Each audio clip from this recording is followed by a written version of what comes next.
মাইলস্টোনে বোন হারানো তাহসিনের সাথে সৌজন্য সাক্ষাৎ করেছেন প্রধানমন্ত্রী তারেক রহমান।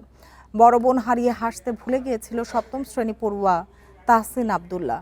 রাজধানীর আর্মি স্টেডিয়ামে গত সোমবার অনুষ্ঠিত নতুন করে স্পোর্টসের সমাপনী অনুষ্ঠানে প্রধানমন্ত্রীকে দেখে তাহসিনের দুহাত বাড়িয়ে দেয়া উচ্ছ্বসিত হাসি স্পর্শ করে সবাইকে।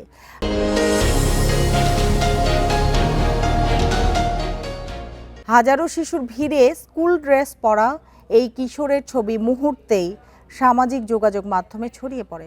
নজরে আসে প্রধানমন্ত্রীরও। 2025 সালে জুলাইয়ে উত্তরায় মাইলস্টোন স্কুলে যুদ্ধবিমান বিধ্বস্ত হওয়ার মর্মান্তিক ঘটনায় নিজে বেঁচে গেলেও তাহসিন হারায় তার বড় বোনকে। বিষয়টি জানার পর অতিরিক্ত প্রেস সচিব আতিকুর রহমান রুমনকে তাহসিন ও তার পরিবারের খোঁজ খবর নেওয়ার নির্দেশ দেন প্রধানমন্ত্রী।